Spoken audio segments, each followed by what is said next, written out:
Spirtlər bölməsinin davamını keçirik. 16-cı sualda davam edək. Bizə verilib CnH2 plus 2O tərkibli birləşmənin 2 molunun kütləsi 120 qramdır. Eni müəyyənləşdir. Bizə məlumdur ki, istənilən maddənin 1 molunun kütləsi 10 ml-ə uyğundur. Deməli, biz buradan maddəmizin ml-ni tapa bilərik. 2 molu 120 qramdırsa, bəs 1 mol neçə qramdır? İkisi bərabərdir 60-a. Bu ümumi formulda ml düsturunu müəyyənləşdiririk.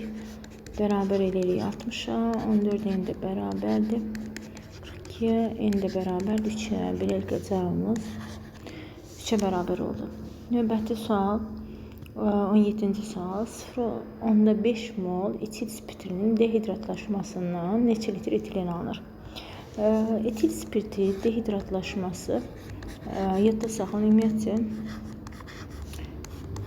əgər molekul daxili dehidratlaşmadırsa, həmişə 1 molsu çıxır. Yəni, biri-birə nisbətdə reaksiya baş verir. Buradan alınıb C2H4, bir də su. İndi bizim etil spirtimiz 0,5 mol götürülübsə, neçə litr neçə litr etilen alınır? Buradan da 1 moldan da gördüyümüz kimi 1 mol alınırsa, 0,5 moldan da 0,5 mol alınır. 0,5 mol litrə çevirmək üçün vururuq 22.4. Çünki istənilən qazı 1 mol tutduq həcm 22.4 isə 0,5 olacaq. 11,2 litr. Cavabımız A variantı. Növbəti sual 18. 11,2 litr etileni tamamilə etil spirtinə çevirmək üçün neçə mol su lazımdır? Reaksiyan tərsidir. Yadda saxlayın, ümumiyyətcə bu reaksiyalar birin-birə nisbətdə gedir. Etileni C2H4 yazdıq, üzərinə su gəldik. C2H5 OH alınır və 11,2 litr 0,5 mol deməkdir. 0,5 mol etileni etil spirtinə çevirmək üçün neçə mol su lazımdır? X mol suyun üzərinə həmişə tənasibi verilən maddələr arasında qururuq. Yəni, hansı maddələrdə məlumat verirsə, hansı soruşursa, həmin maddələr arasında əlaqə qururuq. Tənlikdə də ki, həmin maddələrin yuxarıda mollarını yazmışamsa, aşağıda da mollarını qeyd edirəm. Gördüyümüz kimi 1 moldan 1 mol alınırsa, demək 0,5 moldan da x bərabər olacaq 0,5-ə. Keçdik 19-cu suala. Spirt molekulunda suyun ayrılması necə adlanır? Suyun ayrılması dehidratlaşma. Suyun birləşməsi hidratlaşma adlanır. Cavabımız ona görə D variantıdır.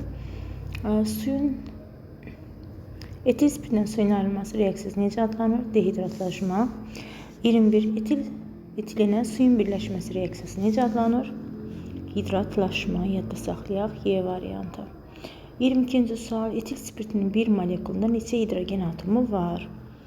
Etil spirtin formunu yazaq. C2H5OH.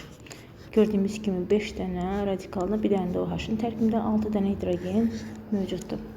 23-cü sual. Hansı maddə spirtdir? Radikal OH gördüksə spirtdir. O da bizdə B variantında doğru variant olaraq qeyd edirik. Bir atomlu spirt OH sayı 1 olan nəzərdə tutulur. Bizdə variantlara baxsaq A variantında bir dənə OH qrupumuz var. 25. Qeyri-simmetrik sadə efir qeyri-simmetrik olduğunu hardan biləcək? Fərqli radikalların adı çəkiləcək, sonra efir sözü deyiləcək. Etil asetat mürəkkəb efirdir. Etil formiyyəti yenə mürəkkəb efirdir. Biz dedik ki, radikal olsun. Dimetil efiri deyil. Di sözü eyni radikal olduğunu göstərir. Yəni, metil qrupuna 2 dənədir. Onda bu simmetrik olar. C-də deyil. Diizopropil efiri bu da deyil. Çünki di sözü gördüksə simmetrik deməkdir. Metil izopropil deyirsə, bəli, bu artıq qeyri-simmetrik sadə efir. Cavabımız Y. Simmetrik deyəndə dedik nə olacaq? Di sözü olacaq. Di sözünü harada görürük? D variantı. Di-etil efiri. Hansı spirt çaxırın əsas tərkib hissəsidir? Bildiyimiz kimi etanolun digər adı çaxır spirti, tarixi adı, yəni etil spirtindən söhbət gedir. 28-ci sual. Hansı spirt araq içkisinin əsas tərkib hissəsidir? Yenə də eyni etil spirti nəzərdə tutulur. Çaxır spirti, araq spirti, etil spirtidir. Üçlü spirti müəyyənləşdirin. Üçlü spirt nə deməkdir? OH-ın birləşdiyi, yəni hidroksil qrupunun birləşdiyi karbon, üçlü karbon olsun. Bizdə variantlara baxanda elə A variantı ödəyir. Məsələn, digər variantlar niyə səhvdir, onda baxaq. OH-ın birləşdiyi karbon, 2 karbona bağlanır. Burada hidrogen bizi çaşdırmasın. Bu hidrogenə birləşmə karbon neçəli olmağına təsir eləmir. Deməli, karbon 2 karbona birləşib, ona görə ikili spirtdir. OH-ın birləşdiyi karbon yenə 2 karbona birləşib hidrogen bizi çaşdırmasın. O karbon olmadığına görə üçlü karbon hesab eləmirik. Burada 3 atomlu spirtdir. Y variantında isə 2 atomlu spirtdir. 30. Etil spirti qapalı oktaqda yandırdıqda havada hansı qazın miqdarı artar? Etil spirti yananda, ümumiyyətlə spirtlərin yananda alınır karbon qazı və su. Gördüyümüz kimi, deməli, havada hansı qazın miqdarı artacaq? Karbon qazının miqdarı artar. Ona görə cavabımız da Y variantı. Desəydi, havada hansı qazın miqdarı azalacaq? 31-ci sualda qeyd olunub. Havada hansı qazın miqdarı azalar? Sərf olunan maddə oksigendir. Həmişə sərf olunan maddələr azalır. Yanma prosesinə aparan qaz oksigen qazıdır və sərf olunduğuna görə miqdarı azalacaq. Ona görə cavabımız B variantı. 32-ci sual.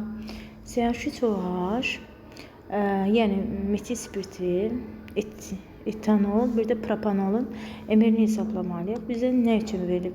Metanolunu özümüz də hesabla bilərdik. Sadəcə bu bildiyimiz kimi homoloji sırada aradakı fərq CH2 qədərdir. Metanoldan sonra etanol, etanoldan sonra propanol gəlir. Deməli, CH2-nin də kütləsini hesablasaq 12 karbon, hidrogen də 2, 14. 32-nin üstə 14 gəlirik. Eləyir 46. Yəni, bu variantlar səhvdir. Sonra 46-nın üzərinə də yenə gələcək. Gördüyümüzsə aradakı fərq 14 qramdır. Bu da deyəcək 60. Cavabımız Y variantı. 33-cü sual. Eyni tip sualdır. Bunu özünüz də tapa bilərsiniz. 34-də keçək. Hansı reaksiya doğrudur? Baxaq. Etilin və ya eten deyək, su birləşdirir. Suyuna şəkildə yazaq HOH. Bir abdə qırılır. Karbonların birinə hidrogen, digərinə OH birləşdirir. Gördüyümüz kimi doğru verilib. İkinciyə baxaq. Gördüyümüz kimi səhv verilib. CHO yazılıb, deməli səhvdir. Üçüncüyə baxaq. Suyu HOH şəklində yazırıq.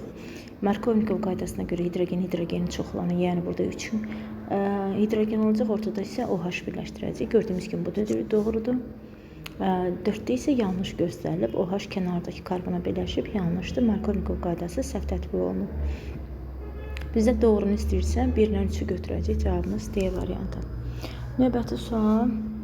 N sayda karbon atomu olan doymuş bir atomlu spirtlərin ümumi formunu müəyyənləşdirin. Doymuş bir atomlu spirtlərin CNH+1OH və ya unutmusunuzsa, baxa bilərsiniz, bir dənə spirtin formunu yazın. Karbon sayı 1 olanda hidrogen sayı 3 olub. Yəni, N vururuq 2-nin üzərinə 1 gəlirik. CNH+1. Daha sonra OH. Və hidrogeni birləşdirsək, CNH+2OH şəklində də yaza bilərik. Uyğun variantlar gördüyümüz kimi 1-də və 3-dədir. Ona görə cavabımız C variantı. 36-cı sual. Molekulunda 3 karbon atomu olan doymuş bir atom spiritin nisbi molekul kütləsini hesablayın. 14N+18 düsturunda 14 N'in yerinə 3 karbon dioksi 3 qoyuruq, üzərinə 18 gəlirik. Bu şəkildə cavabımız olacaq 60.